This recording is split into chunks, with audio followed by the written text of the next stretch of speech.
कृष्णं भक्तरूपासुरूपकं भक्तावतारं भक्ताख्या नमामि भक्तशक्ति नित्यानन्दमहन्नवमी सर्वानन्दकरं परं हरिनामप्रदं देवम् अवधूतशिरोमणि नमो महावदिन्याय कृष्णप्रेमप्रदायते कृष्णाय कृष्णचैतन्या नाम्ने गौरतिषे नमो विष्णुपादाय कृष्णपृष्ठाय भूतले श्रीमते भक्तिवेदान्त स्वामिन्निति नामिने नमस्ते सारस्वते देवे गौरवाणी प्रचारिणी निर्विशेषशून्यवादी पाश्चात्यदेशधारिणी जय श्री कृष्णा चैतन्या प्रभु नित्यानंद श्री अद्वैत गदाधरा श्रीवासादि गौरभक्तवृंद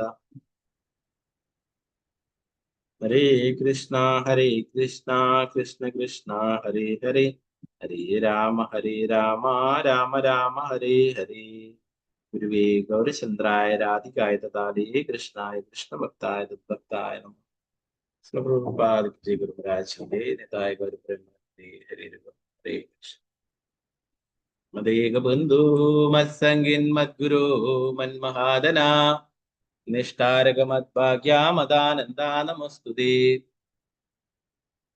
ഗ്രന്ഥരായ ശ്രീമദ് ഭാഗവതം की जय ശ്രീമദ് ഭാഗവതം പഞ്ചമസ്കന്ധം 16-ാം അധ്യായം ശ്ലോകം 23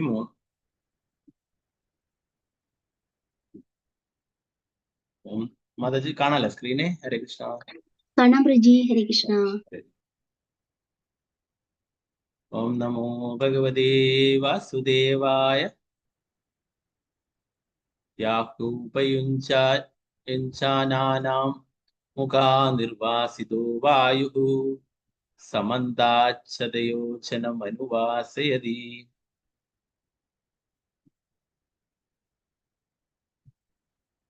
യാഹ്യുപയുഞ്ചാനാനാം മുഖനിർവാസിതോ വായുഃ സമന്താച്ഛദയോജനമനുവാസയതി യാഹ്യുപയുഞ്ചാനാനാം മുഖനിർവാസിതോ വായു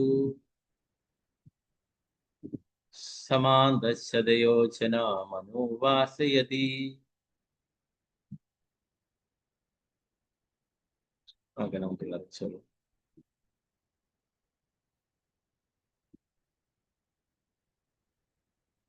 ഓം നമോ ഭഗവതേ വാസുദേവായ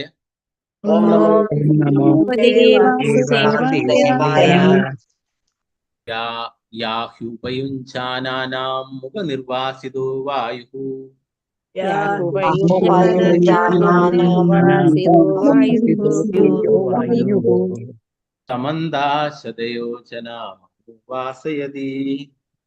ഹരേ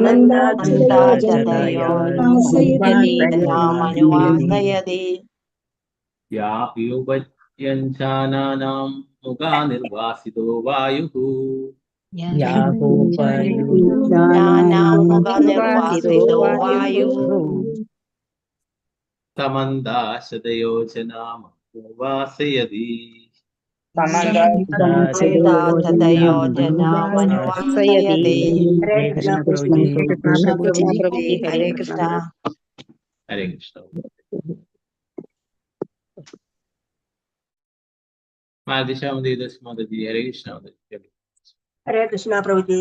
ഹരേ കൃഷ്ണ. ഓം നമോ ഭഗവതേ വാസുദേവായ യാഹ്യുപയുഞ്ജാനാനാം മുഖനിർവാസിതോ വായു സമന്താച്ഛദയോജനം അനുവാസയതി. ഹരേ കൃഷ്ണ പ്രഭുജി.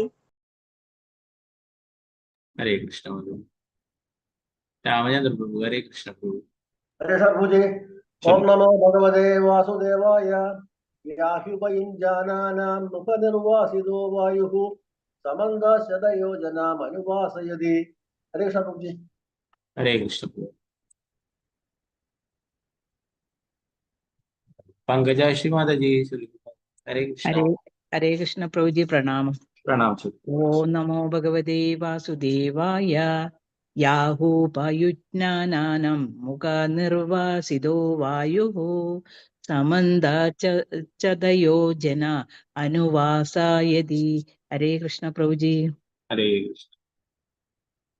गंगामणि माता जी हरे कृष्णा प्रभु जी.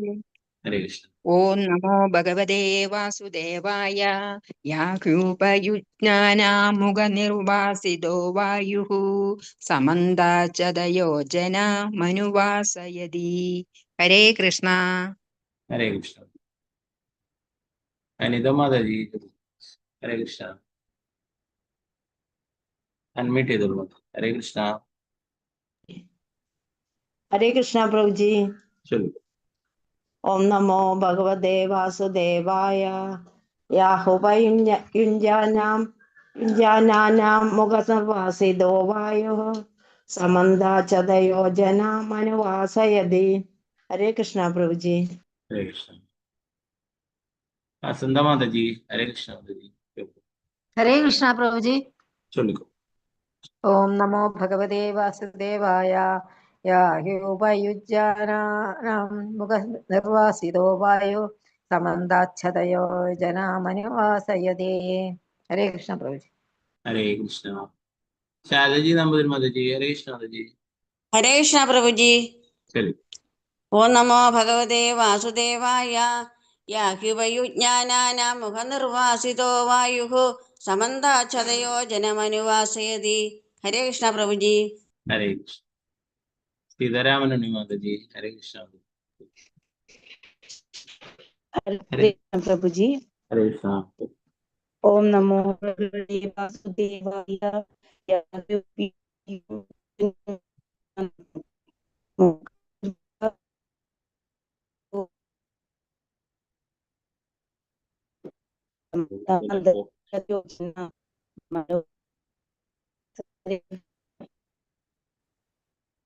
ഹരേ കൃഷ്ണ. സാവിത്രി ബഷീർ ദേവദാസി മാതാജി ഹരേ കൃഷ്ണ മാതാജി. ഹരേ കൃഷ്ണ പ്രഭുജി. പ്രണാമം പ്രഭുജി. ഹരേ കൃഷ്ണ. ഓം നമോ ഭഗവതേ വാസുദേവായ യാഹി ഉപയുഞ്ജാനാമുഖനിർവാസിതോ വായുഃ സമന്താശതയോ ജനം അനുവാസയതി. ഹരേ കൃഷ്ണ പ്രഭുജി. ഹരേ കൃഷ്ണ. വത്സലാം മാതാജി ചൊല്ലിക്കോളൂ മാതാജി. ഹരേ കൃഷ്ണ. അൺമ്യൂട്ട് ചെയ്തോളൂ. ഹരേ കൃഷ്ണ. ഹരേ കൃഷ്ണ പ്രഭുജി. ആ ഓം നമോ ഭഗവതേ വാസുദേവായ യാഹ്യുപയുഞ്ജാനാം മുഖനിർവാസിതോ വായു സമന്താചതയോ ജനാമനുവാസയതി. ഹരേ കൃഷ്ണ പ്രഭുജി. ഹരേ നമോ കൃഷ്ണ. ഭഗവതേ വാസുദേവായ. ഭാരതി അമ്മ മാതാജി ഹരേ കൃഷ്ണ മാതാജി. ഹരേ കൃഷ്ണ പ്രഭുജി. ഓം ശരി. നമോ ഭഗവതേ വാസുദേവായ യാഹ്യുപയുഞ്ജാനാനാം മുഖനിർവാസിതോ വായു സമന്താചതയോജന മനുവാസയതി. ഹരേ കൃഷ്ണ. ഹരേ കൃഷ്ണ. നായർ മാതാജി ഹരേ കൃഷ്ണ മാതാജി. ഹരേ കൃഷ്ണ പ്രഭുജി. ഹരേ കൃഷ്ണ. ഹരേ കൃഷ്ണ. ശരി. ഓം നമോ ഭഗവതേ വാസുദേവായ യാഹുവയുജ്ഞാനാനാമുഖനിർവാസിതോ വായുഃ സമന്താശ്ചതയോ ജനമനുവാസയതി. ഹരേ കൃഷ്ണ പ്രഭുജി. ഹരേ കൃഷ്ണ. രമണി മാതാജി ചൊല്ലിക്കോളൂ. ഹരേ കൃഷ്ണ. ഹരേ കൃഷ്ണ പ്രഭുജി. ചൊല്ലു. ഓം നമോ ഭഗവതേ വാസുദേവായ യാഹ്യൂപയുഞ്ജാനാനാം മുഖനിർവാസിതോ വായുഃ സമന്താച്ഛതയോ ജന മനുവാസയതി. ഹരേ കൃഷ്ണ പ്രഭുജി. ഹരേ കൃഷ്ണ. വത്സല ഗോപാലൻ മാതാജി ചൊല്ലിക്കോളൂ. ഹരേ കൃഷ്ണ പ്രഭുജി. ഹരേ കൃഷ്ണ. ഓം നമോ ഭഗവതേ വാസുദേവായ യാഹുവയുജ്ഞാനാനാം മുഖനിർവാസിതോ വായുഃ സമന്താച്ഛതയോ ജനമനുവാസയതി. ഹരേ കൃഷ്ണ പ്രഭുജി. കൃഷ്ണ. മാതാജി ചൊല്ലിക്കോളൂ. ഹരേ കൃഷ്ണ. ഹരേ കൃഷ്ണ പ്രഭുജി. ശരി. ഓം നമോ ഭഗവതേ വാസുദേവായ യാഹ്യോപയുഞ്ജാനാനാം മുഖനിർവാസിതോ വായു സമന്താച്ഛതയോ ജനം അനുവാസയതി. ഹരേ കൃഷ്ണ പ്രഭുജി. ഹരേ കൃഷ്ണ. നിർമ്മല മാതാജി ചൊല്ലിക്കോളൂ. ഹരേ കൃഷ്ണ. ഹരേ കൃഷ്ണ പ്രഭുജി. ശരി. ഓം നമോ ഭഗവതേ വാസുദേവായ യാഹ്യുപയുഞ്ജാനാനാമുഖനിർവാസിതോ വായുഃ സമന്താശതയോ ജനമനുവാസയതി. ഹരേ കൃഷ്ണ പ്രഭുജി. ഹരേ കൃഷ്ണ. വിജയശ്രീ മാതാജി ചൊല്ലിക്കോളൂ മാതാജി. ഹരേ കൃഷ്ണ. ഹരേ കൃഷ്ണ പ്രഭുജി, പ്രണാമം ശരി. പ്രഭുജി. നാമം. ഓം നമോ ഭഗവതേ വാസുദേവായ. യാഹി ഉപജ്ഞാനാനാം മുഖനിർവാസിതോ വായുഃ സമന്താശതയോജന അനുവാസയതി. ഹരേ കൃഷ്ണ. ഹരേ കൃഷ്ണ.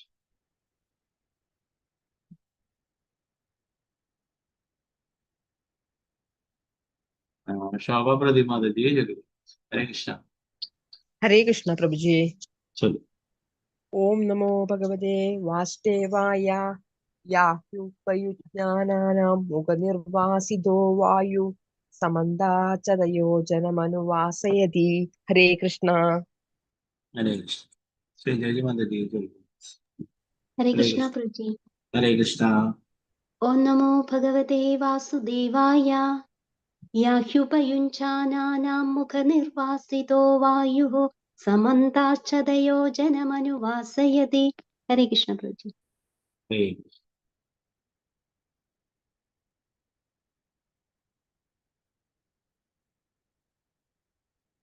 ഓക്കെ, മറ്റുള്ളവർക്ക് അടുത്ത ശ്ലോകങ്ങൾ ചൊല്ലും കേട്ടോ. ഇതിന്റെ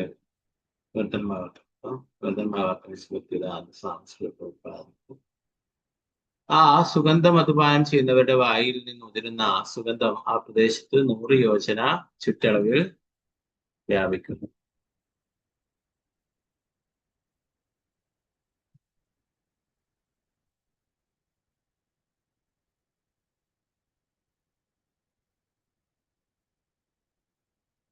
ഇപ്പൊ നേരത്തെ പറഞ്ഞു അല്ലെ, കദംബ വൃക്ഷമുണ്ട്, അതിൽ നിന്നും തേൻ നദികൾ ഒഴുകുന്നതായിട്ട് പറയുകയുണ്ടായി അല്ലെ.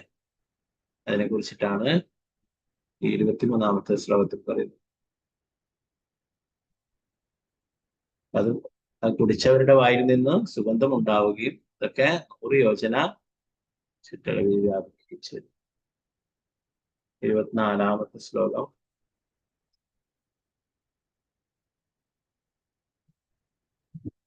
ഓം നമോ ഭഗവതേ വാസുദേവായ. ഏവം കുമുദനിരുഡോയ ശതവത്സോ നാമ വടസ്തസ്യ സ്കന്ധേഭ്യോ നീചിനാപയോദതി മധുകൃതകുടാന്നത്യംബരശയ്യാസനാഭരണാദയ സർവ ഏവ കാമദുഃഖാനതഃ കുമുദാഗ്രാത് പദന്തസ്തമുത്തരേളാവൃതമുപയോജയന്തി. ഏവം കുമുദനിരൂഢയഃ ശതവത്സോ നാമ വടസ്തസ്യ സ്കന്ധേഭ്യോ നീചിനാപായദോദതി മധുകൃതകുടാനത്യംബരശയ്യാസനാഭരണാദയ സർവ ഏവ കാമദുഃഖാനതഃ കുമുദാഗ്രാത് പദന്തസ്തമുത്തരേളാവൃതമുപയോജയന്തി. നേരത്തെ ചൊല്ലാൻ ബാക്കിയുള്ള ഗീതാസി മാതാജി ചൊല്ലിക്കോ. ഹരേ കൃഷ്ണ. हरे कृष्ण ചൊല്ലിക്കോ. प्रभु जी। ओम नमो कुमुद निरूढोय शतवल्शो नाम वडस्तस्य स्कन्धेभ्यो नीचीना पयोदधि मधु घृत गुढानाद्यम्बर शय्यासनाभरणादय सर्व एव कामदुःखानताः कुमुदाग्रात् पदन्तस्त मुत्तरेणेलावृत उपयोजयन्ति. हरे कृष्ण प्रभु जी। ഹരേ കൃഷ്ണ.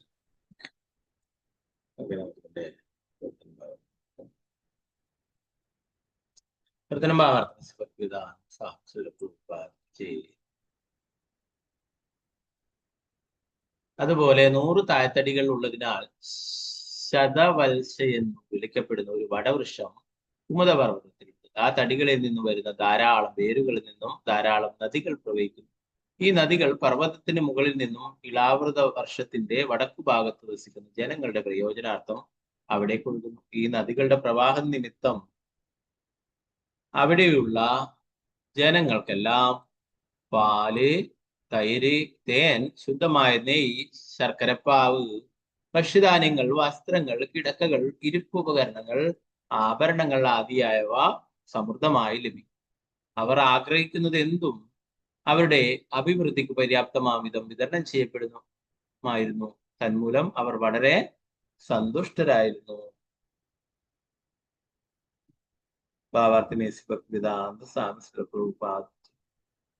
മാനവ സമൂഹത്തിന്റെ അഭിവൃദ്ധി ബൃഹത്തായ അമ്പരചുംബികളും വീതികളിൽ സദാ തിരക്കും ബഹളവും ഉണ്ടാക്കുന്ന വാഹന ബാഹുല്യവും മാത്രമുള്ള യഥാർത്ഥ സംസ്കാരവും ജ്ഞാനവും ഇല്ലാത്ത ആസുര സംസ്കാരത്തെ ആശ്രയിച്ചല്ല നിലകൊള്ളുന്നത്. പ്രകൃതിയുടെ ഉൽപ്പന്നങ്ങൾ ജനങ്ങൾക്ക്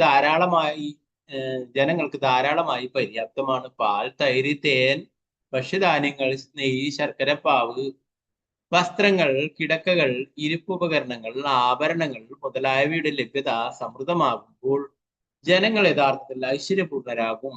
ജലസമൃദ്ധമായ നദി കവിഞ്ഞൊഴുകി ഭൂമിയെ ഉതിർക്കുമ്പോൾ മേൽപ്പറഞ്ഞതെല്ലാം ധാരാളമായി ഉൽപ്പാദിപ്പിക്കപ്പെടുകയും ക്ഷാമമില്ലാതായി തീരുകയും ചെയ്യും. എങ്ങനെ തന്നെ ആയാലും വേദങ്ങളിൽ പറഞ്ഞിട്ടുള്ള യജ്ഞാനുഷ്ഠാനങ്ങളെ ആശ്രയിച്ചാണ് ഇവയെല്ലാം സാധ്യമാകും. അന്നാത് ഭവന്തി ഭൂതാനി പർജന്യാദന്ന സംഭവഃ യജ്ഞാത് ഭവതി പർജന്യോ യജ്ഞകർമ്മ സമുദ്ഭവഃ. എല്ലാ ജീവികളും ധാന്യങ്ങളെ കൊണ്ട് ജീവിക്കുന്നു. ധാന്യങ്ങൾ മഴ മൂലം ഉണ്ടാകുന്നു. മഴ യജ്ഞത്തിൽ നിന്നുണ്ടാകുന്നു. യജ്ഞം നിർദ്ദിഷ്ട കർമ്മത്തിൽ നിന്നും. ഭഗവത്ഗീത 3:14 നൽകിയിട്ടുള്ള വിവരണമാണ്. ജനങ്ങൾ ഈ തത്വങ്ങൾ പൂർണ്ണമായ കൃഷ്ണാബോധത്തിൽ പിന്തുടരുന്ന പക്ഷം മനുഷ്യ സമൂഹം അഭിവൃദ്ധി പ്രാപിക്കുകയും ഈ ജീവിതത്തിലും അടുത്ത ജീവിതത്തിലും സന്തുഷ്ടരാവുകയും ചെയ്യും. 25-ാമത്തെ ശ്ലോകം. ഓം നമോ ഭഗവതേ വാസുദേവായ യാനുപജുഷാണാനാം ന കദാചിദപി പ്രജാനാം വലിപലിത ക്ലമസ്വേദ ദൗഗന്ധ്യജരാമയ മൃത്യുശീതോഷ്ണവൈവർണ്യോപ സർഗാദയസ്താപവിശേഷോപവന്തി യാവജ്ജീവം സുഖം നിരതിശയമേവ. യാനുപജുഷാണാനാം ന കദാചിദപി പ്രജാനാം വലിപലിത ക്ലമസ്വേദ ദൗഗന്ധ്യ ജരാമയ മൃത്യുശീതോഷ്ണവൈവർണ്യോപസർഗാദയസ്താപവിശേഷ ഭവന്തി യാവജ്ജീവം സുഖം നിരതിശയമേവ.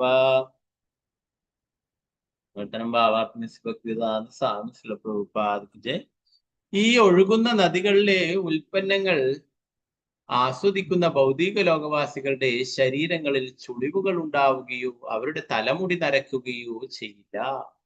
അവർക്ക് ക്ഷീണം അനുഭവപ്പെടുകയോ അവരുടെ വിയർപ്പിന് ദുർഗന്ധമുണ്ടാവുകയോ ഇല്ല. അവരെ വാർദ്ധക്യം, രോഗം, അകാല മരണം എന്നിവ ബാധിക്കുകയില്ല. കഠിനമായ ചൂടും തണുപ്പും അവരെ ക്ലേശിപ്പിക്കുകയുമില്ല. ശരീരകാന്തി നശിക്കാതെ ഉത്കണ്ഠകളില്ലാതെ അവർ മരണം വരെ സന്തോഷപൂർവ്വം ജീവിക്കും. മനുഷ്യ സമൂഹത്തിന്റെ ഈ ഭൗതിക ലോകത്തിൽ പോലുമുള്ള പരിപൂർണത ഈ ശ്ലോകം ചൂണ്ടിക്കാട്ടുന്നു. ഈ ഭൗതിക ലോകത്തിന്റെ ദുരിതാവസ്ഥകൾ പാൽ, തൈര്, തേൻ, നെയ്യ്, ശർക്കരപ്പാവ്, ഭക്ഷ്യധാന്യങ്ങൾ, ആഭരണങ്ങൾ, കിടക്കകൾ, ഇരിപ്പുപകരണങ്ങൾ മുതലായവയുടെ പര്യാപ്തമായ ലഭ്യതയിലൂടെ പരിഹരിക്കാൻ കഴിയും. ഇത് മാനവ സംസ്കാരമാണ്. കാർഷിക സംരംഭങ്ങളിലൂടെ ആവശ്യത്തിന് ഭക്ഷ്യധാന്യങ്ങളും പശുക്കളെ സംരക്ഷിക്കുന്നതിലൂടെ പാലും തൈരും നെയ്യും വനസംരക്ഷണത്തിലൂടെ തേനും സമൃദ്ധമായി ഉൽപ്പാദിപ്പിക്കുവാൻ സാധിക്കും. ദൗർഭാഗ്യത്തിന് ഈ പാലും തൈരും നെയ്യും തരുന്ന പശുക്കളെ കൊന്നെടുക്കുവാനുള്ള തിരക്കിലാണ് ജനങ്ങൾ.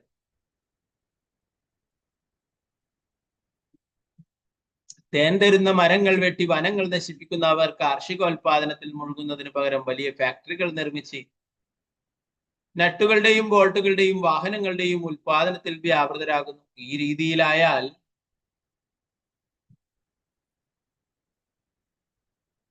ജനങ്ങൾക്ക് എങ്ങനെ സന്തോഷമുണ്ടാകും? ഭൗതികവാദത്തിന്റെ സർവ ദുരിതങ്ങളാലും അവർ പീഡിതരാകും. ചുളിവ് വീണ് കുള്ളന്മാരായി തീരുന്നതുവരെ അവരുടെ ശരീരങ്ങൾ നശിച്ചുകൊണ്ടിരിക്കും. എല്ലാത്തരം വൃത്തികെട്ട ആഹാരങ്ങളും ഭക്ഷിക്കുന്നത് മൂലം ആ സമയത്ത് അവരുടെ ശരീരത്തിലെ വിയർപ്പിന് ദുസ്സഹമായ ദുർഗന്ധമുണ്ടായിരിക്കും. മനുഷ്യ സംസ്കാരമല്ല. ഈ ജീവിതത്തിൽ യഥാർത്ഥ സന്തോഷം അനുഭവിക്കുവാനും അടുത്ത ജീവിതത്തിൽ ശ്രേഷ്ഠതയ്ക്ക് വേണ്ടി പരിശ്രമിക്കുവാനും ആഗ്രഹിക്കുന്ന ജനങ്ങൾ നിശ്ചയമായും വൈദിക സംസ്കാരം സ്വീകരിക്കും. ഒരു വൈദിക സംസ്കാരത്തിൽ ജനങ്ങൾക്ക് മുകളിൽ പറഞ്ഞ ആവശ്യങ്ങളെല്ലാം സമൃദ്ധമായി ലഭ്യമാക്കപ്പെടും. പ്രഭുപാദ് ജയ്. 26ാമത്തെ ശ്ലോകം. ഓം നമോ ഭഗവതേ വാസുദേവായ.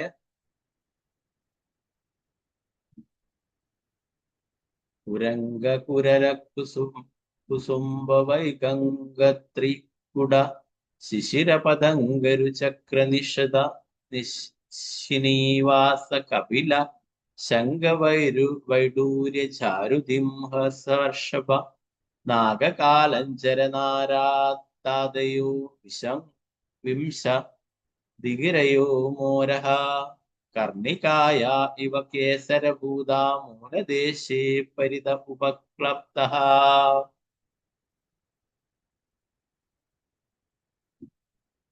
കുരംഗകുരരകുസുംബ വൈകംഗ്രികുട ശിശിരപദംഗരുചക്രനിഷദി ശ്രീനിവാസ് കപില ശങ്കവൈഡൂര്യചാരുദിഹം സർഷഭനാഗകാലഞ്ചരനാരദാദയോ വിംശതിഗിരയോ മോരഃ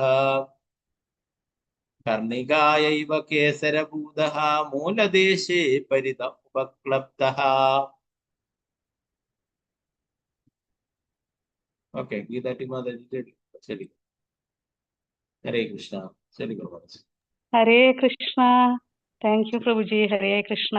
ഓം നമോ ഭഗവതേ വാസുദേവായ. കുരംഗ കുരര കുസുംബ വൈഗംഗ ത്രികുട ശിശിര പദംഗ രുജഗ നിഷദ ശ്രീനിവാസ കപില ശങ്ക വൈഢൂര്യ ജാരുധീ ഹംസ ഋഷഭനാഗ കലഞ്ചര നാരദ ആദയ വിംശതിഗിരയോ മോരോഹ കർണികായ ഇവ കേസരഭൂത മൂലദേശേ പരിത ഉപക്ലുപ്താഃ. ഹരേ കൃഷ്ണ പ്രഭുജി. താങ്ക് യു പ്രഭു.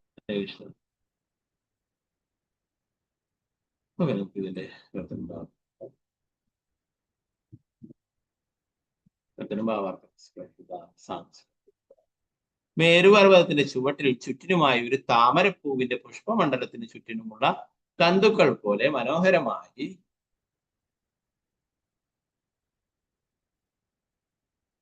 ക്രമീകരിക്കപ്പെട്ട മറ്റു പർവ്വതങ്ങൾ സ്ഥിതി ചെയ്യുന്നു.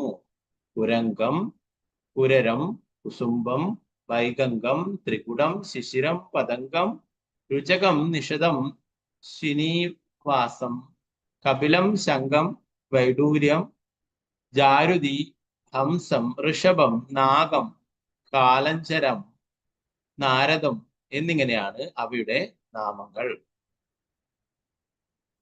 27ാമത്തെ ശ്ലോകം. ഓം നമോ ഭഗവതേ വാസുദേവായ.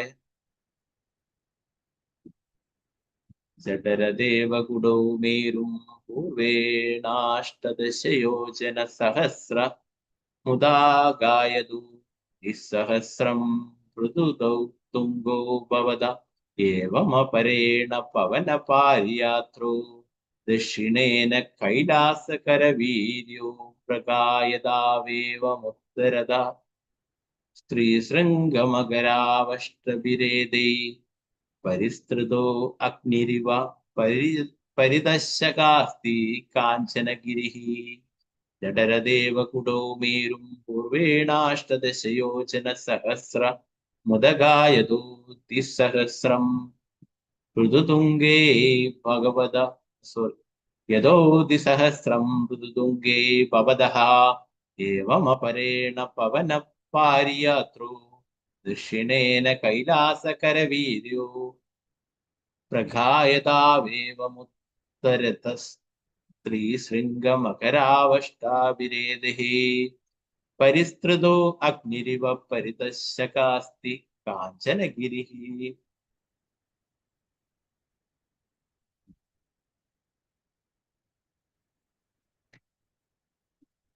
സുമേരു പർവ്വതത്തിന്റെ കിഴക്ക് ഭാഗത്ത് വടക്കു നിന്നും തെക്കോട്ട് 18,000 യോജന അഥവാ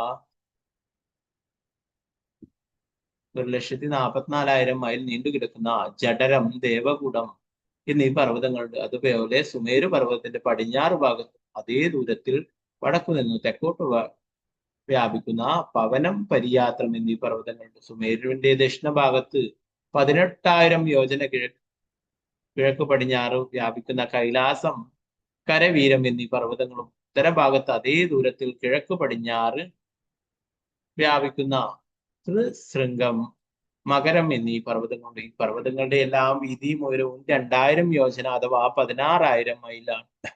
ഈ 8 പർവ്വതങ്ങളാൽ ചുറ്റപ്പെട്ടതും ഘനദ്രവ സ്വർണത്താൽ നിർമ്മിതവുമായ സുമേരു പർവ്വതം അഗ്നി പോലെ ഉജ്ജ്വലമായി പ്രകാശിക്കുന്നു. 28ാമത്തെ ശ്ലോകം. ഓം നമോ ഭഗവതേ വാസുദേവായ. മേരുർമൂർധനി ഭഗവത ആത്മയോനിർമധ്യത ഉപക്ലപ്താം പുരീമയുതം യോജന സാഹസ്രീം സമചതുരാസ്രാം ശാതകൗപീം വദന്തി. മേരോർമൂർധനി ഭഗവത ആത്മയോനിർമധ്യത ഉപക്ലപ്താം പുരീമയുത യോജന സാഹസ്രീം സമചതുരസ്രാം ശാതകൗപീം വദന്തി. മേരുപർവ്വതത്തിന്റെ ഉച്ചിയിൽ മധ്യഭാഗത്തായാണ് ബ്രഹ്മദേവന്റെ നഗരി. അതിന്റെ 4 വശങ്ങൾ ഓരോന്നിനും 10 ദശലക്ഷം യോജന 80 ദശലക്ഷം മൈലുകൾ ദൈർഘ്യമുണ്ടെന്ന് കണക്കാക്കപ്പെടുന്നു. അത് പൂർണ്ണമായും സ്വർണ്ണ നിർമ്മിതമാണ്. അതിനാൽ അഭിജ്ഞരായ പണ്ഡിതരും മുനിമാരും അതിനെ ശാതകൗംബി എന്ന് വിളിക്കുന്നു.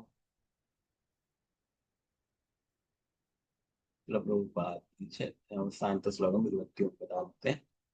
ഓം നമോ ഭഗവതേ വാസുദേവായ.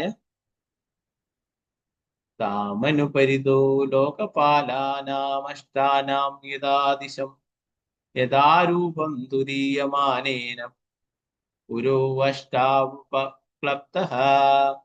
താമനുപരിതോ ലോകപാലാനാമഷ്ടാനാം യഥാദിശം യഥാരൂപം തുരീയമാനേന പുരോ അഷ്ടാവുപക്ലപ്തഃ.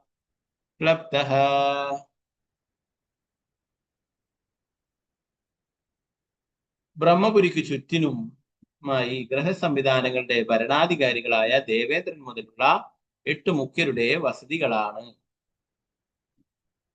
ഈ ധാമങ്ങൾക്ക് ബ്രഹ്മപുരിക്ക് സമാനങ്ങളാണെങ്കിലും അതിന്റെ 4-1 വലിപ്പമേ ഉള്ളൂ.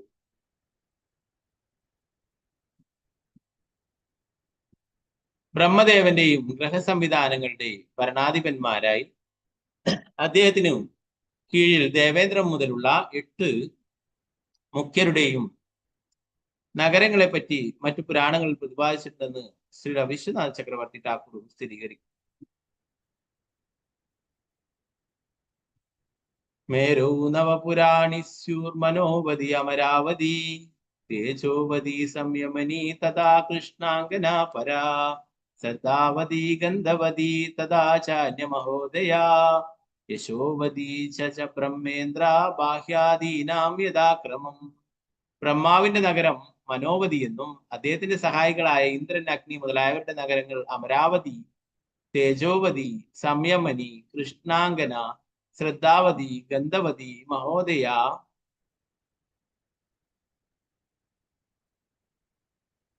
യശോവതി എന്നീ പേരുകളിലും അറിയപ്പെടുന്നു. ബ്രഹ്മപുരി മധ്യത്തിലും മറ്റു 8 നഗരങ്ങൾ അതിനു ചുറ്റുമായാണ് സ്ഥിതി ചെയ്യുന്നത്. ശ്രീമദ് ഭാഗവതം 5ാം സ്കന്ധം 16ാം അധ്യായം ജംബുദ്വീപിന്റെ വർണ്ണന എന്ന ഭക്തി വേദാന്ത വ്യാഖ്യാനം ഇപ്രകാരം സമാപിക്കുന്നു. നാരായണ നമസ്കൃത്യ നരം ചൈവ നരോത്തമം ദേവീം സരസ്വതി വ്യാസം തതോ ജയമധുരേ.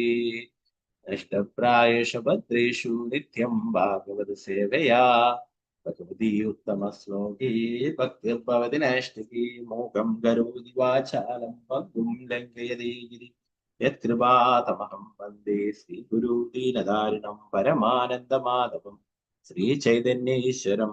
നമോ വിഷ്ണുപാദായ കൃഷ്ണപൃഷ്ഠായ ഭൂതലേ ശ്രീമതേ ഭക്തിവേദാന്ത സ്വാമിന്നിധി നാമിനേ. നമസ്തേ സാരസ്വതീ ദേവേ ഗൗരവാണി പ്രചാരിണി നിർവിശേഷ ശൂന്യവാദി പാശ്ചാത്യ ദേശധാരിണി. ജയ ശ്രീകൃഷ്ണ ചൈതന്യ പ്രഭു നിത്യാനന്ദ ശ്രീ അദ്വൈത ഗദാധര ശ്രീവാസാദി ഗൗരഭക്തവൃന്ദ.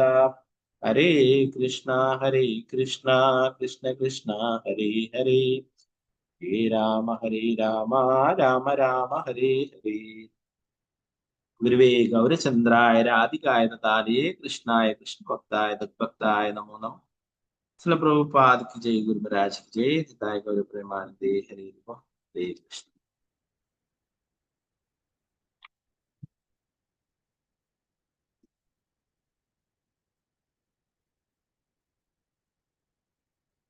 ഇപ്പോ ജംബുദ്വീപിലുള്ള സുമേരു പർവ്വതത്തിനെയും അതിനോട് ചേർന്ന് നിൽക്കുന്ന മറ്റു ചെറിയ ചെറിയ പർവ്വതങ്ങളെ കുറിച്ചിട്ടുമാണ് ഇവിടെ വിവരിക്കുന്നത്, അല്ലെ? അപ്പോ ഇതൊക്കെ ജനങ്ങൾക്ക് വേണ്ടുന്ന എല്ലാം നൽകുന്നതാണെന്നാണ് ഇവിടെ പറഞ്ഞു വരുന്നത്, അല്ലെ? എന്തൊക്കെ ആവശ്യമുണ്ടോ അതൊക്കെ ആ പർവ്വതത്തിന്റെ വേരുകളിൽ നിന്ന് ഉത്ഭവിക്കുന്ന നദികളിലൂടെ ലഭിക്കുന്നു എന്നുള്ളത്. ഇന്നലെ നമ്മൾ അവസാനമായിട്ട് നോക്കിയിട്ടുള്ളത്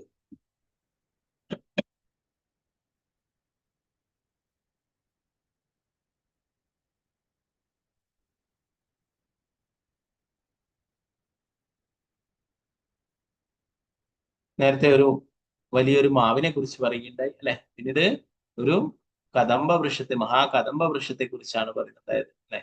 അതിൽ നിന്നും 5 തേൻ നദികൾ ഒഴുകി വരുന്നു എന്ന്. അപ്പോ ഇത് എല്ലായിടത്തും സുഗന്ധം പരത്തും. അത് കുടിച്ചിട്ടുള്ളവർക്ക് പോലും അവരുടെ വായിൽ നിന്നും സുഗന്ധം ഉണ്ടാവുകയും ആ പ്രദേശം 100 യോജന ചുറ്റളവിൽ വ്യാപിക്കുകയും ചെയ്തു എന്ന് പറയും.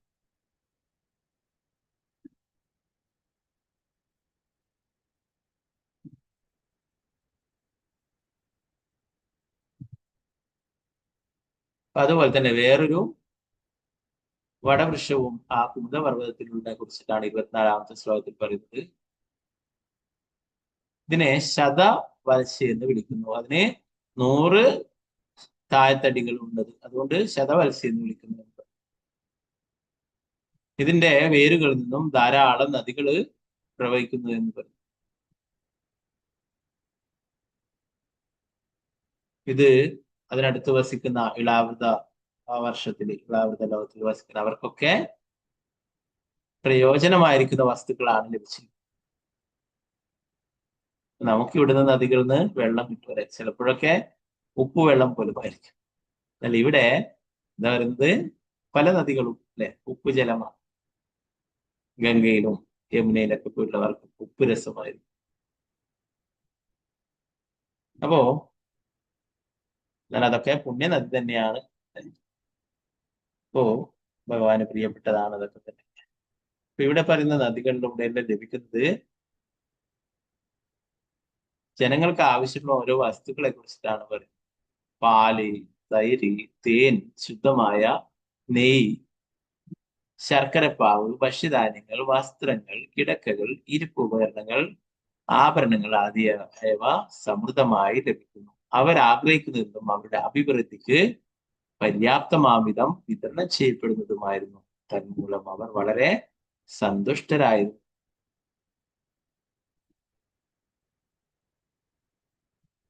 ഇപ്പോ നമ്മൾ നേരത്തെ പറഞ്ഞു, വൃക്ഷങ്ങളൊക്കെ കൽപ്പവൃക്ഷങ്ങൾ അല്ലെ, എന്താഗ്രഹിക്കുന്നു നൽകുന്ന കൽപ്പവൃക്ഷങ്ങളാണ് ഭഗവാൻ.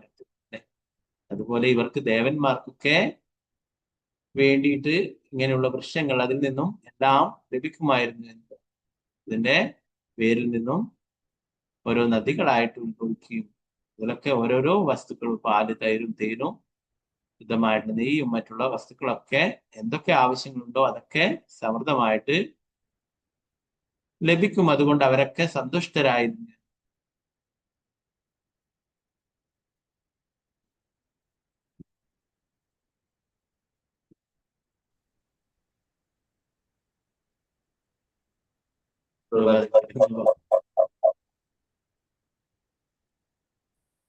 പ്രഭുപാദർ ഭാവാർത്ഥ പറയുന്നു, ഇന്നത്തെ സമൂഹം എങ്ങനെയാണ്, അവര്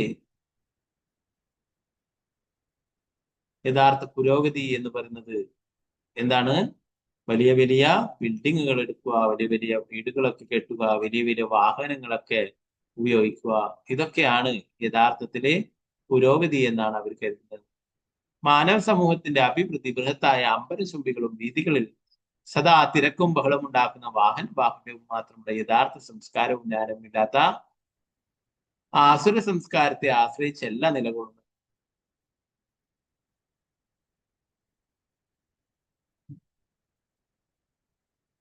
പ്രകൃതിയുടെ ഉൽപ്പന്നങ്ങൾ ജനങ്ങൾക്ക് ധാരാളമായി പര്യാപ്തം.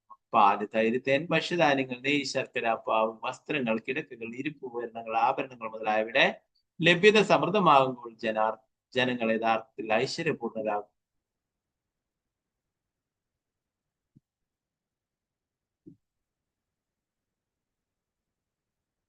ജലസമൃദ്ധമായ നദി കവിഞ്ഞൊഴുകി ഭൂമി കുതിർക്കുമ്പോൾ മേൽ പറഞ്ഞതെല്ലാം ധാരാളമായി ഉത്പാദിപ്പിക്കപ്പെടുകയും ക്ഷാമമില്ലാതായി തീരുകയും ചെയ്യും. ഇങ്ങനെ തന്നെയായാലും വേദങ്ങൾ പ്രയത്നാനുഷ്ഠാനങ്ങളെ ആശ്രയിച്ചാണ് ഇവയെല്ലാം ലഭ്യമാകും. ഭഗവത്ഗീതയിൽ പറയുന്ന കാര്യം പ്രഭാതരുടെ പറഞ്ഞു, എല്ലാവരും ധാന്യങ്ങൾ കൊണ്ട് ധാന്യങ്ങൾ ഉണ്ടാകേണ്ടെങ്കിൽ എന്താണ്? മഴ വേണം, അല്ലെ? മഴ ഉണ്ടാവാനായിട്ട് യത്നങ്ങൾ ചെയ്യുന്നു. ഇപ്പോ ഇവിടെ ഓരോ കാര്യങ്ങളും കൃഷി, അല്ലെ, ഗോരക്ഷ, ഇപ്പോ ഇതൊക്കെയാണ് പഴയ കാലങ്ങളിൽ ഉണ്ടായിരുന്നത്, അല്ലെ? കൃഷി ചെയ്യുക, അതിൽ നിന്നും വിളവുകൾ എടുക്കുക, ധാന്യങ്ങളൊക്കെ ഉൽപ്പാദിപ്പിക്കുക, അല്ലെ? അതുപോലെ പശുവിൽ നിന്നും പാല്, തൈര്, നെയ്യ് ഇതൊക്കെ ലഭിക്കുകയൊക്കെ ആയിരുന്നു, അല്ലെ? എന്നാൽ ഇന്ന് പ്രഭാതർ പറയുന്നത് ഇന്നെല്ലാം ആധുനികമായിട്ടുള്ള യുഗത്തിലെല്ലാം എന്താണ്? ഇതിനൊക്കെ പകരം ഫാക്ടറികളും മറ്റുള്ള കാര്യങ്ങളൊക്കെയാണെന്ന് പറയും. അപ്പൊ യഥാർത്ഥ പുരോഗതി എന്ന് പറയുന്നത് ഇന്ന് കാണുന്നതല്ല എന്ന് പറയും. ഇപ്പോ നമുക്കറിയാം, നമ്മൾ പല കാര്യങ്ങൾക്കും വേറെ വേറെ, അല്ലെ, കേരളം, പ്രത്യേകിച്ച് കേരളത്തിൽ പല കാര്യങ്ങളും വേറെ സ്റ്റേറ്റുകളിൽ നിന്ന് വന്നിട്ട് വേണം, അല്ലെ, ഓരോ കാര്യങ്ങളും ലഭിക്കുവാനായിട്ട്. പാല് പോലും വേറെ സ്റ്റേറ്റിൽ നിന്നൊക്കെ കൊണ്ടുപോകും. അപ്പൊ അതൊക്കെ എങ്ങനെയുള്ള പാലാണെന്ന് അറിയാം, അല്ലെ? പലതരത്തിലുള്ള കെമിക്കൽസ് ഒക്കെ കലർത്തിയിട്ട് പാലുണ്ടാക്കും. പല മാരകമായിട്ടുള്ള വിഷവസ്തുക്കളും ഇതൊക്കെ ചേർത്തിട്ട് അതിന് അങ്ങനെ കൃത്രിമമായിട്ടുണ്ടാക്കുന്ന പാൽ. അല്ലാതെ ആരും പശു വളർത്തുന്നില്ലെങ്കിൽ എങ്ങനെയാണ് പാലുണ്ടാവും? അപ്പോ അത്ര പോലും എന്താ പറയാ, ആ സംസ്കാരം ഇല്ലാതായിക്കൊണ്ടിരിക്കും. നേരെ വൃന്ദാവനത്തിൽ പോലും ആൾക്കാരൊക്കെ ചീറ്റ് ചെയ്യാനായിട്ട് എന്താ പറയാ, ദേശി മിൽക്ക് എന്നൊക്കെ പറഞ്ഞിട്ട് അവര് പാക്കറ്റ് പാലൊക്കെ പൊട്ടിച്ചിട്ട് ആ പാൽക്കാരന്റെ തൂക്കുപാത്രത്തിലൊക്കെ ആക്കിയിട്ട് രാവിലെ തന്നെ മറ്റുള്ള ആൾക്കാർക്ക് വിതരണം ചെയ്തു. അതിന് കുറച്ച് എക്സ്ട്രാ പൈസ ഒക്കെ. അപ്പോ ധാരാളം പശുക്കളും, അല്ലെ, ഗോശാലകളൊക്കെ ഉള്ളതാണ് വൃന്ദാവനം. അപ്പൊ അവിടെ പോലും അങ്ങനെയുള്ള കൃത്രിമമായിട്ടുള്ള പാലുകളൊക്കെ വിതരണം ചെയ്തത് ഞങ്ങൾ കണ്ടിട്ടുള്ള കാര്യങ്ങളാണ്. മംഗളാരതിക്കൊക്കെ പോകുമ്പോ രാവിലെ തന്നെ വാനിൽ പാലൊക്കെ കൊണ്ടിറക്കും. ഷോപ്പിൽ നിന്ന് തന്നെ വലിയ തൂക്കുപാത്രമൊക്കെ എടുത്തു കൊണ്ടുപോയിട്ട് അവിടുന്ന് സീസസ് എടുത്ത് കട്ട് ചെയ്ത് അതിൽ വെച്ചിട്ട് സൈക്കിളിൽ നല്ല എന്താ പറയാ തലപ്പാവൊക്കെ കെട്ടിയതാൽ അവിടുത്തെ പോലത്തെ വേഷമൊക്കെ ധരിച്ചിട്ട്, പ്രജാസികളെ പോലെ വേഷമൊക്കെ ധരിച്ചിട്ട് എല്ലായിടത്തും പാല് കൊണ്ട് കൊടുക്കുന്നത് പ്യുവറാണ് എന്ന് പറഞ്ഞിട്ട്. അപ്പൊ അതൊക്കെ ഓരോരോ സ്റ്റേറ്റിൽ നിന്നും വരുന്നതാണ്. ഓരോ സ്റ്റേറ്റിലും പല എന്താ പറയാ പലതരത്തിലുള്ള രാസവസ്തുക്കൾ ഇതൊക്കെ കലർത്തിയിട്ടൊക്കെയാണ് ഉണ്ടാക്കുന്നത്. അല്ലാതെ ശരിയായ പശുവിൻ പാൽ അത്രയും കൂടുതൽ ലഭിക്കില്ല. അങ്ങനെ അതിന് പശുക്കളെ വളർത്താനും കൃഷി ചെയ്യാനും ഒന്നും താല്പര്യമുള്ള ആൾക്കാരും ഇന്ന് സമൂഹത്തിൽ പറയുന്നത് ഇവിടെയൊക്കെ ഫാക്ടറികളാണ് ധാരാളമായിട്ടുള്ളത്. അപ്പോ ഈ കൃഷി, ഗോരക്ഷ എന്നുള്ളതൊക്കെ ഇല്ലാതായിക്കൊണ്ടിരിക്കുകയാണ്.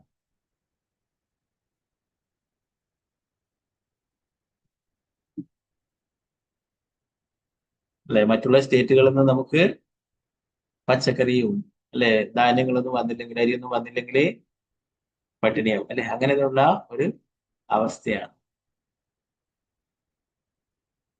അതുപോലെ അടുത്ത ശ്ലോകത്തിൽ പറയുന്നു, ഈ ഒഴുകുന്ന നദികളിലെ ഉൽപ്പന്നങ്ങൾ ആസ്വദിക്കുന്ന ഭൗതിക ലോകവാസികളുടെ ശരീരങ്ങളിൽ ചുളിവുകൾ ഉണ്ടാവുകയോ അവയുടെ തലമുടി നിരക്കുകയോ ചെയ്തു. അവർക്ക് ക്ഷീണം അനുഭവപ്പെടുകയോ അവരുടെ വിയർപ്പിന് ദുർഗന്ധം ഉണ്ടാവുകയോ ഇല്ല. അവരെ വാർദ്ധക്യം, രോഗം, അകാല മരണം എന്നിവ ബാധിക്കുകയില്ല. കഠിനമായ ചൂടും തണുപ്പും അവരെ ക്ലേശിപ്പിക്കുകയില്ല. ശരീരകാന്തി നശിക്കാതെ ഉത്കണ്ഠകളില്ലാതെ അവർ മരണം വരെ സന്തോഷപൂർവ്വം ജീവിക്കും. അപ്പൊ എന്താ പറയുന്നത്, ഈ വൃക്ഷത്തിൽ നിന്ന വസ്തുക്കൾ ഉപയോഗിക്കുന്നത് കൊണ്ട് തന്നെ അവർക്ക് യാതൊരു ജരാനരകളും മറ്റും ഒന്നും തന്നെ ഉണ്ടാവുന്നില്ല എന്ന്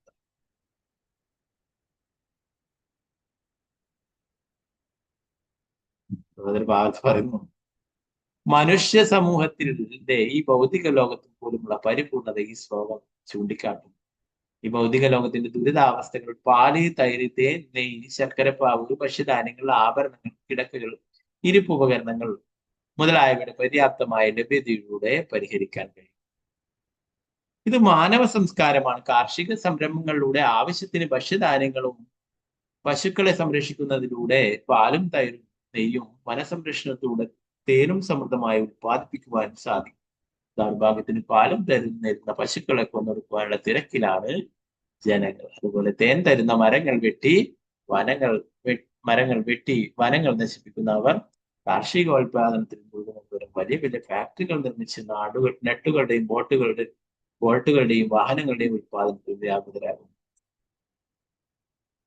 അപ്പോ ഇവിടെ എല്ലാ സൗകര്യങ്ങളും ഉണ്ട്, എന്നാൽ ഇതൊന്നും തന്നെ ഉപയോഗിക്കുന്നില്ല ആൾക്കാർ. ഇസ്കോണിന് പല വിദേശ രാജ്യങ്ങളിലും വലിയ വലിയ കൃഷി സ്ഥലങ്ങളും ഗോശാലകളും ചില ദ്വീപുകളിലും മറ്റും അനേക ഏക്കർ കണക്കിന് കൃഷികളും അതുപോലെ തന്നെ പശുക്കളെ സംരക്ഷിക്കുന്നു. അപ്പോൾ അവർക്ക് വേണ്ടുന്നതെല്ലാം അവിടെ നിന്ന് തന്നെ ലഭിക്കും. എന്നാൽ ഇവിടെ ഭാരതത്തിലൊക്കെയാണ് ഇത് ബുദ്ധിമുട്ടായിട്ട് കാണുന്നത്, അല്ലെ? ഇവിടെ ധാരാളം ഫാക്ടറികൾ, എന്നാൽ അവിടെയൊക്കെ ധാരാളം കൃഷി സ്ഥലങ്ങൾ, അവിടെ വേണ്ടുന്ന എല്ലാ വസ്തുക്കളും അവിടെ തന്നെ കൃഷി ചെയ്തിട്ട് എടുക്കുന്നു, ഏക്കർ കണക്കിന്. അതുപോലെ പശുക്കളിൽ നിന്നും പാല്, തൈര്, എല്ലാ വസ്തുക്കളും ലഭിക്കും ഒക്കെ ചെയ്യും. പല സ്ഥലങ്ങളും പ്രഭുപാദിൽ തന്നെ തുടങ്ങി വെച്ചിട്ടുള്ള തന്നെ ധാരാളം സ്ഥലങ്ങൾ വിദേശം. അപ്പൊ അവർക്കൊക്കെ കുറെ സ്ഥലങ്ങൾ അങ്ങനെ എന്താണ് പശുക്കളെ വളർത്തുന്നതിനും കൃഷി ചെയ്യുന്നതിനുമായിട്ടൊക്കെ ആ ഭൂമി ഉപയോഗിക്കും. എന്നാൽ ഇവിടെ എന്താണ് ഫാക്ടറികൾ നിർമ്മിക്കുവാനുള്ള തിരക്കിലാണ്. ഫാക്ടറികൾ നിർമ്മിച്ച് പലതരത്തിലുള്ള യന്ത്രവസ്തുക്കളും യന്ത്രത്തിന്റെ പാർട്ടുകളും അതുപോലെ വാഹനങ്ങളും ഒക്കെ ഉത്പാദിപ്പിക്കുന്നു. അതുപോലെ എന്താ പറയുന്നത്, പാലും തൈരും നെയ്യൊക്കെ തരുന്ന പശുക്കളെ കൊന്നെടുക്കുവാനുള്ള തിരക്കിലാണ്. പശുവിന്റെ പാലും തൈരും നെയ്യും ഒക്കെ എടുക്കുന്നതിന് പകരം ആ പശുവിനെ തന്നെ കൊന്നിട്ട് ഇതിന്റെ മാംസം ഭക്ഷിക്കുവാനായിട്ടാണ് ആസുരികമായിട്ടുള്ള ഈ യുഗത്തിലുള്ള ആൾക്കാരുടെ പ്രവൃത്തി എന്ന്. അതുപോലെ വൃക്ഷങ്ങളൊക്കെ മുറിച്ചിട്ട് നശിപ്പിക്കുന്നു. തേൻ തരുന്ന തേൻ ലഭിക്കുന്ന അല്ലെ മറ്റുള്ള ഫലങ്ങളും മറ്റുമൊക്കെ ലഭിക്കുന്ന ആ വൃക്ഷങ്ങളൊക്കെ നശിപ്പിക്കുന്നു, വെട്ടി നശിപ്പിക്കുന്നു. അപ്പോ ഇതെല്ലാം കൊണ്ട് തന്നെ ദുരിതങ്ങൾ അനുഭവിക്കുന്ന അല്ലെ, കലിയുഗത്തെ കുറിച്ച് പറഞ്ഞ ഭാഗത്തൊക്കെ പറയുന്നു. ഇനി കലിയുഗം വർഷങ്ങൾ കൂടുന്തോറും ഇവിടെ കഴിക്കാൻ പോലും ഒന്നുമില്ലാതായി തീരുകയും മനുഷ്യരെ തന്നെ കൊന്നു തിന്നുന്ന അവസ്ഥയിലേക്ക് എത്തിച്ചേരുകയും ചെയ്തു. ആൾക്കാർ ജനിക്കുന്നു, കുറച്ച് വളർന്നു വരുന്നു, വിവാഹം കഴിക്കുന്നു, അതിൽ കുട്ടികളൊക്കെ ഉണ്ടാവുന്നു, പിന്നീട് കുറച്ചു കാലം ജീവിക്കുന്നു, മരിച്ചു. അങ്ങനെ ആയുർദൈർഘ്യം ചുരുങ്ങി വരും എന്ന് ഭാഗത്തിൽ നമ്മൾ പഠിച്ചു അല്ലെ, പ്രായണ അല്പായുഷ്. അപ്പോഴത് ഇങ്ങനെ കുറഞ്ഞു വരുന്നു അല്ലെ. നമുക്ക് കുറച്ച് ഒരു തലമുറ 2 തലമുറയൊക്കെ പുറകിലോട്ട് നോക്കിക്കഴിഞ്ഞാല് അവരൊക്കെ കുറെ വർഷങ്ങള് ജീവിച്ചിരുന്നു അല്ലെ. നമ്മുടെ മുത്തശ്ശനും മുത്തശ്ശിയും ഇവരൊക്കെ പല ആൾക്കാരും 80, 90 അല്ലെ, ചില ആൾക്കാരൊക്കെ 100 വയസ്സ് വരെ, ഇപ്പോഴും 90 വയസ്സൊക്കെ 100 വയസ്സിനടുത്തുള്ള ആൾക്കാരൊക്കെ ഇപ്പോഴും ഉണ്ട്. അവരൊക്കെ എന്താണ് അങ്ങനെ ജീവിച്ച് അങ്ങനെ കഠിനാധ്വാനമൊക്കെ ചെയ്ത് ജീവിച്ചത് കൊണ്ടായിരുന്നു അവർക്ക് അല്ലേ. എന്നാൽ ഇന്നെന്താണ്, എല്ലാം വിഷം അല്ലെ, എല്ലാം മായമാണ്, എല്ലാം വിഷമയമാണ്. അപ്പോ നമ്മൾ എന്താണോ നമ്മളായിട്ട് സ്വന്തമായിട്ട് ചെയ്തുണ്ടാക്കുന്നത് അത് മാത്രമേ. തമിഴ്നാട്ടിൽ നിന്നൊക്കെ ധാരാളം പച്ചക്കറികളൊക്കെ വരുന്നത്, അവിടെയുള്ളവർ അതൊന്നും കഴിക്കില്ല. അവരോട് ചോദിക്കുമ്പോൾ എന്താ പറയാ, ഇതൊന്നും നമ്മൾ കഴിക്കില്ല, ഇതൊക്കെ മാരകമായിട്ടുള്ള വിഷം അടിച്ചിട്ടുള്ളതാണ്, ഇതൊക്കെ കേരളത്തിലേക്ക് കയറ്റിയേക്കാനാണെന്ന് പറയാം. അതുപോലെ ഓരോ വസ്തുക്കൾ നോക്കിയാലും അതൊക്കെ വിഷമയമായിട്ടുള്ളതാണ് അല്ലെ. അതുകൊണ്ട് തന്നെ അത്രയും കൂടുതൽ അസുഖങ്ങളും അല്ലെ ഓരോ ഹോസ്പിറ്റലൊക്കെ പോയി നോക്കിയാല് കാണാൻ സാധിക്കും. അത്രയും വിഷാംശങ്ങളുള്ള വസ്തുക്കളും മറ്റും അല്ലെങ്കിൽ അങ്ങനെ പല വസ്തുക്കളും കഴിക്കുന്നത് കൊണ്ട് എന്താണ് അവർക്ക് മാരകമായിട്ടുള്ള പല അസുഖങ്ങളും കിട്ടും. അപ്പോ ഇന്നത്തെ സമൂഹത്തിന് ഇങ്ങനെയുള്ള കൃഷി, ഗോരക്ഷ ഇതിനൊന്നും താല്പര്യമില്ല. അതുകൊണ്ട് പ്രവാചകർ പറയുന്നു അവരൊക്കെ എന്താണ് പലതരത്തിലുള്ള ഫാക്ടറികൾ നിർമ്മിക്കുകയും അവിടെ പലതരത്തിലുള്ള ഉൽപ്പന്നങ്ങൾ ഉണ്ടാക്കുകയും വാഹനങ്ങളും മറ്റുമൊക്കെ ഉണ്ടാക്കുകയും ഒക്കെ ചെയ്യും. ഇതൊക്കെയാണ് അവരെ സന്തോഷിപ്പിക്കുന്നത്.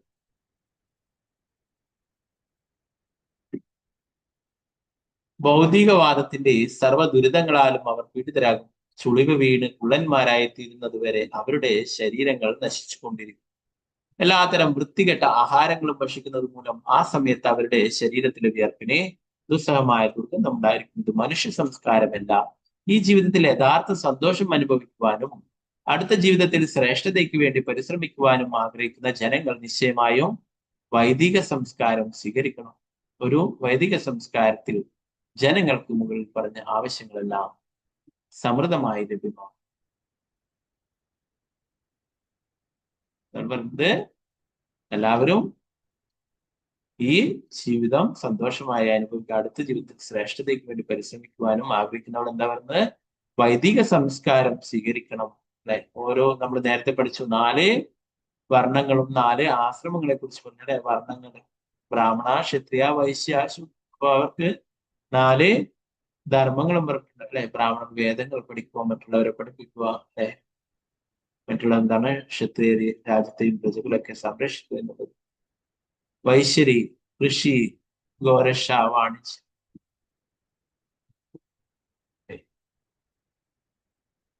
ഭഗവാൻ ലീലകൾ ചെയ്തിട്ടുണ്ട്. നന്ദമഹാരാജാവിന് 9 ലക്ഷം പശുക്കൾ ഉണ്ടായിരുന്നു.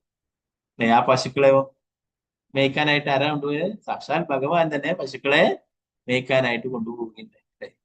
നമോ ബ്രാഹ്മണ്യ ദേവായപ്പോ ബ്രാഹ്മണ ഹിതായച്ച. ഭഗവാൻ എന്താണ്? ഭഗവാന് പ്രിയപ്പെട്ടതാണ് ബ്രാഹ്മണരും പശുക്കളും ഒക്കെ പറയുന്നു. അവരെ സംരക്ഷിക്കുന്നവനാണ് ഭഗവാൻ. ഭഗവാൻ തന്നെ നേരിട്ട് വന്നിട്ട് ഇതൊക്കെ കാണിച്ചു തന്നിട്ട് അല്ലെ. അതുപോലെ ബലരാമൻ എന്താണ് കൊണ്ടു നടക്കുന്നത്? കലപ്പ അല്ലെ. കൃഷി നിലമൊക്കെ ഉഴുതിട്ട് കൃഷി ചെയ്യുവാനായിട്ട് കലപ്പ അല്ലെ. ഭഗവാന്റെ ആയുധം, ബലരാമന്റെ ആയുധം കലപ്പയാണ് അല്ലെ. അപ്പോ ഭഗവാൻ തന്നെ കാണിച്ചു തരുന്നു ഇതൊക്കെ ആണ് നമ്മൾ അനുഷ്ഠിക്കേണ്ടതെന്ന് കാണിച്ചു തരുന്നു. എന്നാൽ ഇതിലൊന്നും സാധാരണ ജനങ്ങൾക്ക് താല്പര്യമില്ല.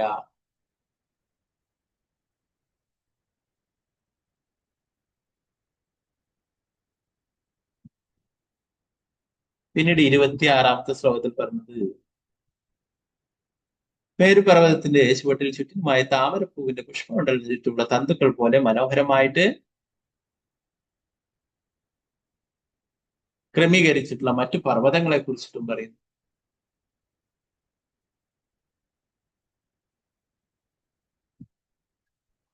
അപ്പൊ അതിന്റെ പേരുകളൊന്നും കൊടുത്തിരിക്കുന്നില്ല. അപ്പോ ഇതൊക്കെ ഉള്ളത് തന്നെയാണ് അല്ലെ. പലർക്കും തോന്നി ഇത്രയും പർവ്വതങ്ങളൊക്കെ ഉണ്ടോ എന്ന്. നേരത്തെ പറഞ്ഞു സുമേരു പർവ്വതത്തെ കുറിച്ച് പറയുമ്പോൾ അത് സ്വർണമാണ് എന്നുള്ള കാര്യം അല്ലെ. അപ്പൊ അതുപോലെ അതിന്റെ ചുറ്റിലുമുള്ള പർവ്വതങ്ങളെ കുറിച്ചും അതിന്റെ സവിശേഷതകളെ കുറിച്ചും പറയും.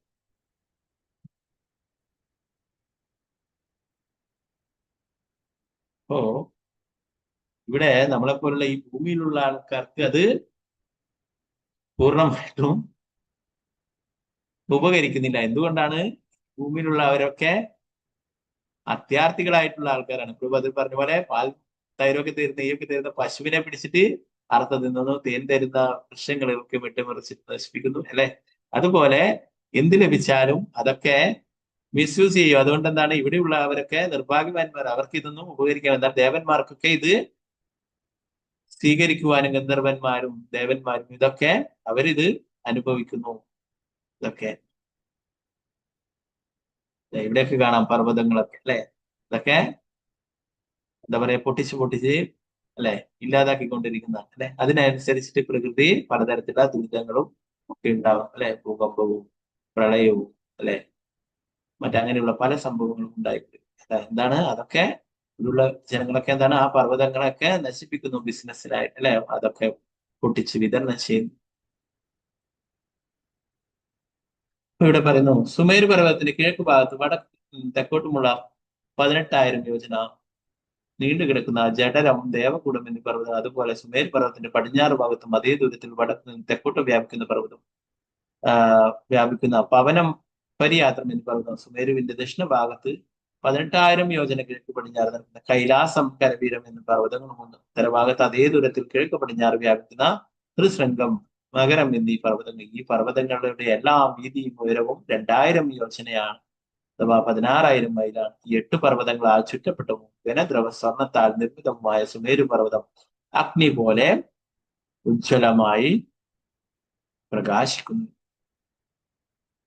സുമേരു പർവ്വതത്തിനും അതിന് ചുറ്റപ്പെട്ടിട്ടുള്ള 8 പർവ്വതങ്ങളും അതെന്താണ്, സ്വർണ്ണ നിർമ്മിതമായിട്ടുള്ള ഈ പർവ്വതങ്ങള് അഗ്നി പോലെ ഉജ്ജ്വലമായിട്ട് പ്രകാശിക്കുന്നു.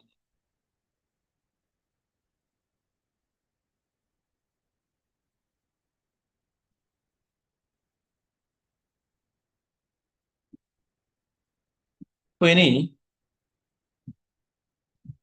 സുമേരു പർവ്വതത്തിന്റെ ഉച്ചിയിൽ മധ്യഭാഗത്തായിട്ടാണ് ബ്രഹ്മദേവന്റെ നഗരം എന്ന് പറയുന്നത്. നേരത്തെ നമ്മൾ ഗോലോക ചാർട്ടിലൊക്കെ 14 ലോകങ്ങളൊക്കെ പഠിച്ചല്ലേ, അതിൽ മധ്യത്തിലായിട്ടാണ് അല്ലെ, ഉപരിലോകങ്ങളിലെ ഏറ്റവും ഉയരത്തിലായിട്ടാണ് ബ്രഹ്മലോകം എന്ന് പഠിക്കുന്നത്. അപ്പൊ അതിനെ കുറിച്ചിട്ട് പറയുന്നു, അതിന്റെ 4 വശങ്ങളിലും ഓരോന്നിനും 10 ലക്ഷം യോജന ദൈർഘ്യമുണ്ട് എന്ന് കണക്കാക്കും. അത് പൂർണ്ണമായും സ്വർണ്ണ നിർമ്മിതമാണ്. അതിനാൽ അഭിജ്ഞരായ പണ്ഡിതന്മാരും മുനിമാരും അതിനെ ശാതകൗബി എന്ന് വിളിക്കുന്നു.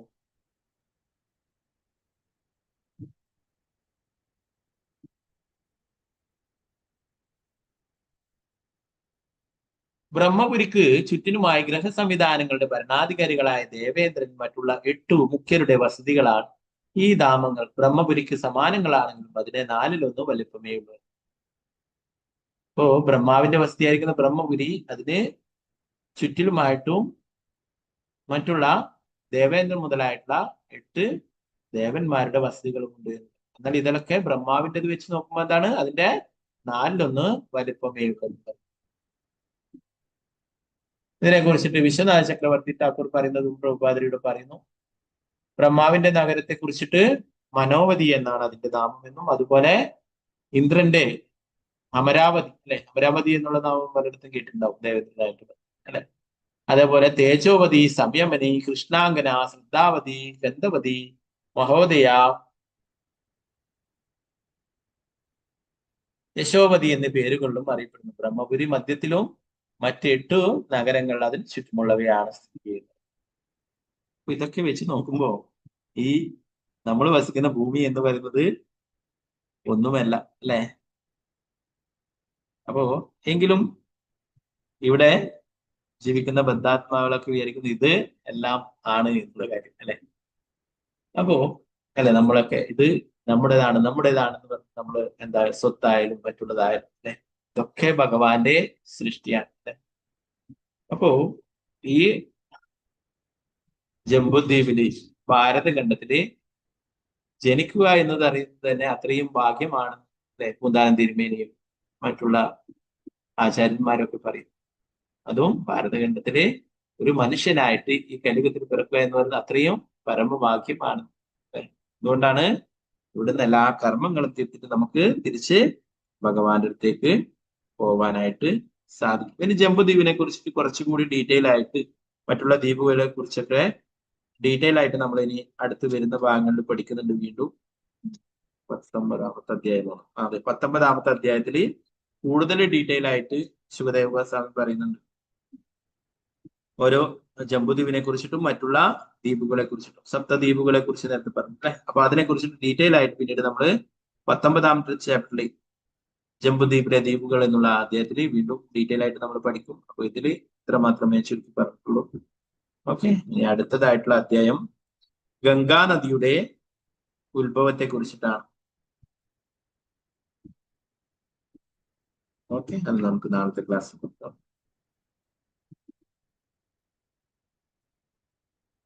ഗ്രന്ഥരായ ശ്രീമദ് ഭാഗവതത്തിൽ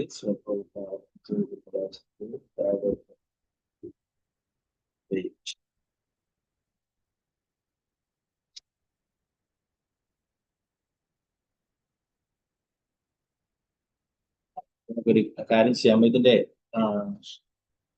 17ാമത്തെ അധ്യായത്തിന്റെ അതിന്റെ സമ്മറി ഞാനിപ്പോൾ വായിക്കാമെന്ന പിന്നെ നമുക്ക് നാളെ ശ്ലോകത്തിലേക്ക് കടക്കാം. ഓക്കെ, 17ാമത്തെ അധ്യായം എന്ന് പറയുന്നത്, അത് സ്ലൈഡ് ഇതിലില്ല, ഗംഗാ നദിയുടെ അവരോഹണം എന്നുള്ളതാണ്. 17ാം അധ്യായം ഗംഗാ നദിയുടെ ഉത്ഭവവും അതെങ്ങനെയാണ് ഇളാവൃത വർഷത്തിലും അതിനു ചുറ്റും പ്രവഹിക്കുന്നതെന്നും വിവരിക്കുന്നു. പരമദിവ്യോത്തമ പുരുഷനായ ഭഗവാന്റെ 4 വിസ്തരണങ്ങളുടെ ഭാഗമായ സംഘർഷണ ഭഗവാന് മഹാദേവൻ സമർപ്പിക്കുന്ന ഒരു പ്രാർത്ഥനയുടെ വിവരണവും ഈ അധ്യായത്തിലുണ്ട്.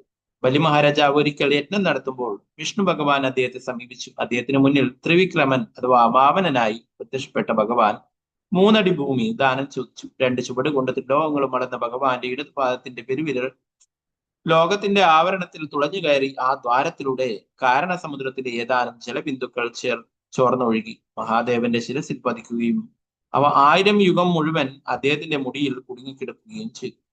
ഈ ജലതുളികളാണ് വിശുദ്ധമായ ഗംഗാനദി. വിഷ്ണുവിന്റെ പാദങ്ങൾക്ക് കീഴിൽ സ്ഥിതി ചെയ്യുന്ന സ്വർഗീയ ലോകങ്ങളിലേക്ക് ആദ്യം അത് പ്രവഹിക്കുന്നു. ഗംഗാനദി ഭാഗീരഥി, ജാനവി തുടങ്ങിയ അനേകം പേരുകളിൽ അറിയപ്പെടുന്നു. ഗംഗ ധ്രുവലോകത്തെയും സപ്തർഷികളുടെ ലോകത്തെയും പവിത്രീകരിക്കുന്നു. എന്തുകൊണ്ടെന്നാൽ ധ്രുവനും മുനിമാർക്കും ഭഗവാന്റെ പങ്കജപാദങ്ങളെ സേവിക്കുക എന്നതൊഴിച്ച് ആഗ്രഹങ്ങളൊന്നുമില്ല.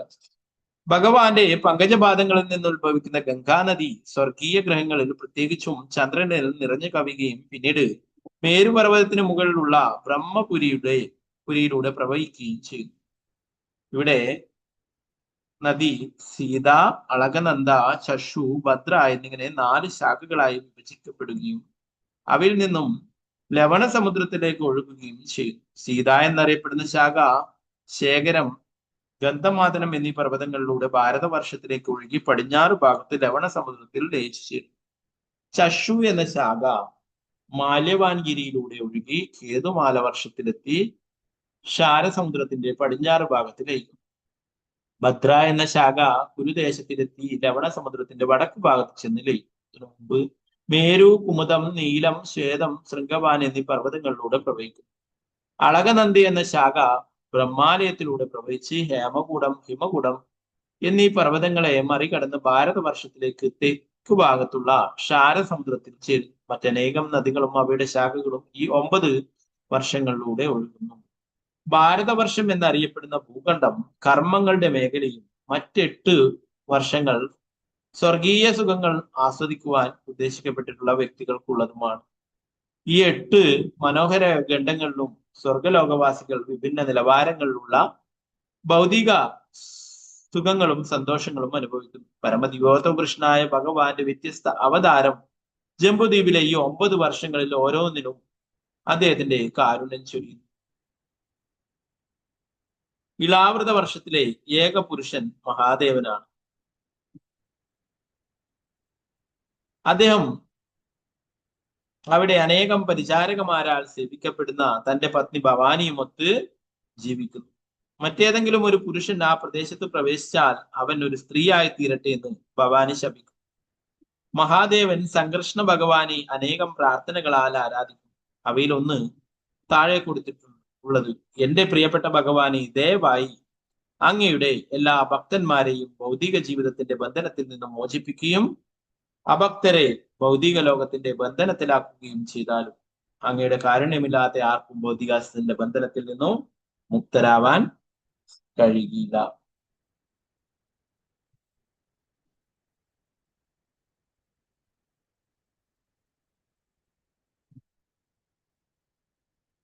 ഇവിടെ ഗംഗാനദിയുടെ ഉത്ഭവത്തെ കുറിച്ച് പറയുന്നത്. അപ്പൊ അത് മഹാദേവന്റെ ശിരസിൽ സ്വീകരിച്ചിരിക്കുന്നത് നമ്മൾ കണ്ടിട്ടുണ്ടാവും. മഹാദേവന്റെ പിക്ചറിൽ അല്ലെ, ജടയിലെ ഗംഗാദേവി. അപ്പൊ ആ ലീലകളെ കുറിച്ചിട്ടൊക്കെയാണ് ഈ അധ്യായത്തിൽ വിവരിക്കുന്നത്. എന്താ പറയുന്നത്? വാമനമൂർത്തിയുടെ ആ കാലിലെ പാദത്തിലെ നഖം തട്ടി ആ ബ്രഹ്മാണ്ടത്തിന്റെ തോട് തുളയുകയും അതിൽ നിന്നും കാരണസമുദ്രത്തിലുള്ള ജലം വരികയും അല്ലെ ഭഗവാന്റെ പാദം അഭിഷേകം ചെയ്തിട്ടുള്ള ജലമാണ് ഗംഗാജലം. അപ്പൊ അതുപോലെ ഈ അധ്യായത്തില് അവസാന ഭാഗങ്ങളിലായിട്ട് എന്താ പറയുന്നത്, മഹാദേവൻ സംകർഷ്ണ ഭഗവാനെ അവിടെ പ്രാർത്ഥിക്കുന്നതിനായിട്ടും പറയും. എന്താ പ്രാർത്ഥിക്കുന്നത്? മഹാദേവൻ എന്താ പ്രാർത്ഥിക്കുന്നത്? എന്റെ പ്രിയപ്പെട്ട ഭഗവാന്, ദയവായി അങ്ങയുടെ എല്ലാ ഭക്തന്മാരെയും ഭൗതിക ജീവിതത്തിന്റെ ബന്ധനത്തിൽ നിന്നും മോചിപ്പിക്കുകയും അഭക്തരെ ഭൗതിക ലോകത്തിന്റെ ബന്ധനത്തിലാക്കുകയും ചെയ്താലും അങ്ങയുടെ കാരുണ്യമില്ലാതെ ആർക്കും ഭൗതികത്തിന്റെ ബന്ധനത്തിൽ നിന്നും മുക്തനാകാൻ കഴിയും. മഹാദേവൻ ഭഗവാന്റെ പരിശുദ്ധ ഭക്തനാണ്. വൈഷ്ണവാനാം യഥാശം. എന്താ പറയുന്നത്?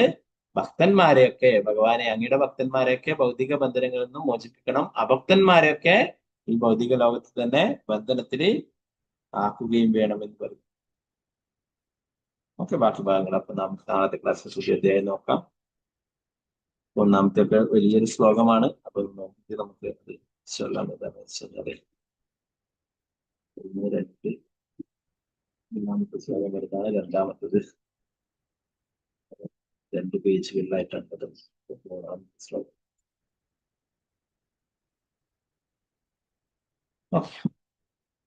ശ്രീമദ് ഭാഗവതേ ശ്രീ പ്രഭുപാദ മഹാരാജ് ജെ നിതായ ഗൗര പ്രേമാനന്ദേ ഹരേ ഹരേ കൃഷ്ണ.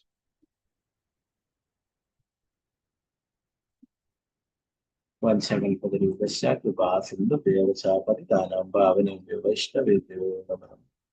അനന്തപുരി വൈഷ്ണവേ ശ്രീ പ്രഭുപാദ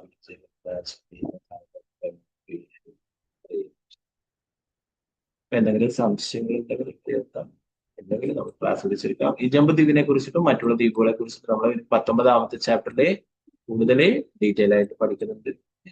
നോക്കാം. പിന്നെ 18ാമത്തെ ചാപ്റ്ററിൽ ജമ്പദ്വീപിലുള്ള നിവാസികളുടെ പ്രാർത്ഥനകൾ ഇതൊക്കെ നമ്മൾ പഠിക്കുന്നുണ്ട് കേട്ടോ. ഈ ഓരോരോ ഗംഗയെ കുറിച്ചിട്ട്, പിന്നീട് സൂര്യനെ കുറിച്ചിട്ട് വിവരിക്കുന്നുണ്ട്. ഇനി വേറൊരു ചാപ്റ്ററിൽ പിന്നീട് ഈ പ്രപഞ്ചത്തെ കുറിച്ചിട്ട് വിവരിക്കുന്നു. ഇതൊക്കെയാണ് ഇനി 5ാമത്തെ അധ്യായത്തിൽ കുറച്ചുള്ളത്. പിന്നീട് നരകലോകങ്ങളെ കുറിച്ചിട്ടും വർണ്ണനകള് അങ്ങനെയൊക്കെയാണ്. ഇത് 6ാമത്തെ സ്കന്ധം വളരെ മനോഹരമായിട്ടുള്ള വേറെ ലീലകളെ കുറിച്ചിട്ടൊക്കെ പിന്നീട് പ്രതിപാദിക്കുന്നു. വൃത്രാസുരന്റെ ലീലകള്, അതുപോലെ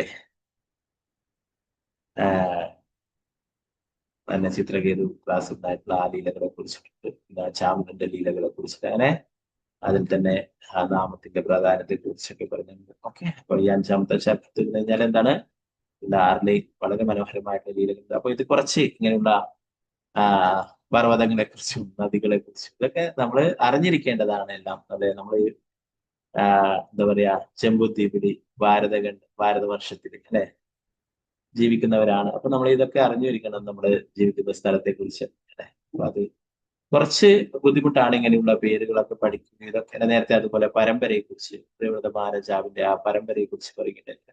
ഇതൊക്കെ നമ്മൾ മനസ്സിലാക്കി വെക്കേണ്ടതാണ്. ഇതൊക്കെ അങ്ങനെ ബൈഹാർട്ട് പഠിക്കാനായിട്ട് സാധിക്കുന്നത് നമ്മൾ ഇതൊക്കെ അറിഞ്ഞിരിക്കേണ്ടതാണ്. ജീവിക്കുന്ന സ്ഥലത്ത് ബ്രഹ്മാവ് ഒരിക്കലും ഭഗവാനെ കാണാൻ പോയപ്പോഴേ ബ്രഹ്മാവിന്റെ അഹങ്കാരം തീർക്കുവാനായിട്ട് ഭഗവാനും പദ്ധതി ഇടുകയുണ്ടായി. അവിടെ ഭഗവാന്റെ ദ്വാരപാലകൻ അവിടെ വന്ന് ചോദിക്കുകയുണ്ടായി ബ്രഹ്മാവിനോട്, നിങ്ങള് ഏത് ബ്രഹ്മാവാണെന്ന് ചോദിക്കുകയുണ്ടായി.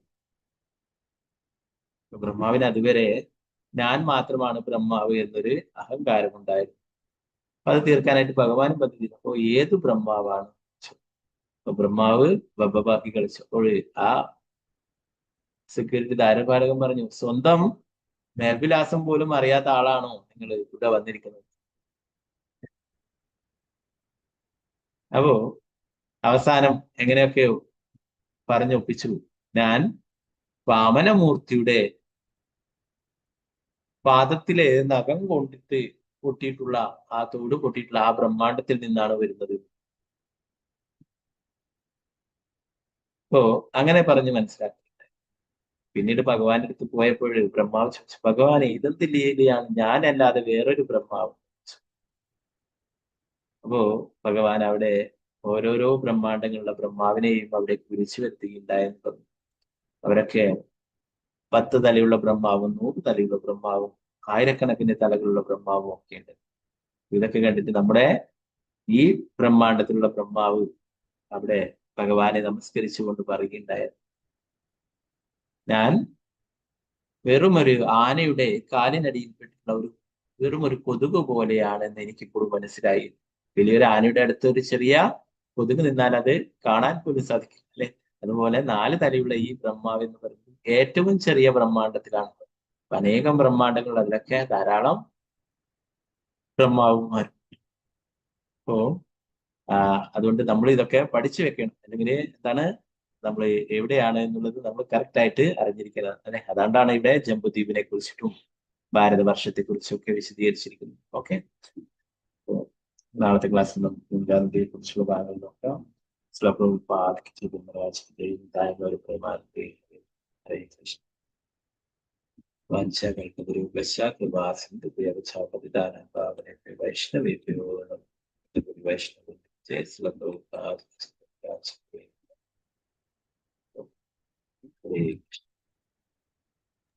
ഹരേ കൃഷ്ണ. ഹരേ കൃഷ്ണ പ്രഭുജി. ഹരേ കൃഷ്ണ. ഹരേ കൃഷ്ണ പ്രഭുജി.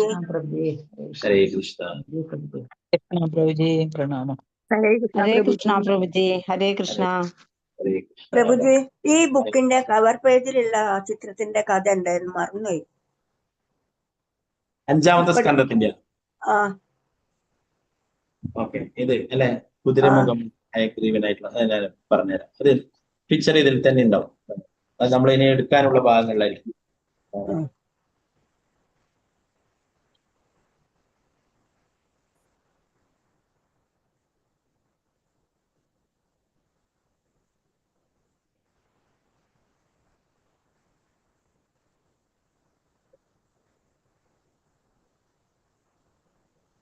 ഓക്കെ, പിക്ചർ ഇതിന് കാണുന്നില്ല. നമ്മൾ വരാനുള്ള ഭാഗങ്ങളുണ്ട്. അത് ബ്രഹ്മാവിന് വേദങ്ങള് വീണ്ടെടുത്തു കൊടുക്കുകയുണ്ടായെന്ന് പറഞ്ഞു. ഭഗവാൻ എന്താ പറയാ, കുതിരമുഖനായിട്ട് ഹയഗ്രീവനായിട്ട് വന്നു. ഈ പിക്ചറിൽ കാണാം ബ്രഹ്മാവ് അവിടെ ഇരിക്കുന്നതും വേദങ്ങള് ഭഗവാൻ നൽകുന്നതുമായിട്ട്. ഓക്കെ, നമ്മൾ പഠിക്കുമായിരിക്കും. ഇനി വരുന്ന ഭാഗങ്ങളിൽ അതുണ്ടാവും. നമ്മൾ നേരത്തെ എടുത്തില്ലല്ലോ, ഇതിനകത്ത് ചർച്ച ചെയ്തില്ല. അതിന് വരുന്ന ഭാഗങ്ങളിൽ ഉണ്ടാവും കേട്ടോ. ഓക്കെ, അത് ഞാൻ നോക്കിയിട്ട് ചോദിച്ചിട്ട് ഞാൻ ഡീറ്റെയിൽ ആയിട്ട് പറഞ്ഞുതരാൻ മതി കേട്ടോ. ഓക്കെ, അതെ. അപ്പൊ അങ്ങനെ ഭഗവാന് അനേകം അവതാരങ്ങളുണ്ട്, അല്ലെ? എല്ലാം പലതരത്തിലുള്ള ഓരോ ലീലകൾ ചെയ്യാനായിട്ടുണ്ട്. അപ്പൊ ഇത് നേരത്തെ വേദങ്ങൾ വീണ്ടെടുക്കുവാനായിട്ട് മീനായിട്ട് ഭഗവാൻ അവതരിച്ചു, അല്ലെ? ഇപ്പൊ അതുപോലെ തന്നെ വേദങ്ങൾ ഒരിക്കലും നഷ്ടപ്പെട്ടപ്പോൾ അത് തിരിച്ചു നൽകാനായിട്ട്, ബ്രഹ്മാവിന് തിരിച്ചു നൽകാനായിട്ട് ഭഗവാൻ ഇങ്ങനെ ഹയഗ്രീവൻ കുതിരയുടെ മുഖമുള്ള ഒരു രൂപം എടുക്കുകയുണ്ടായിരുന്നു. അപ്പൊ ആ ഒരു ലീലയാണെന്നാണ് ഇവിടെ മനസ്സിലാക്കാൻ പറ്റുന്നത്. ബ്രഹ്മാവ് ഭഗവാൻ ഒരു താമര.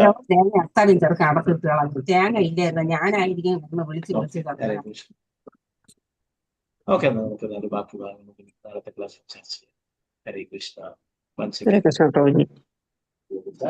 പതിദാനം പാവനം വൈഷ്ണവ വൈഷ്ണവ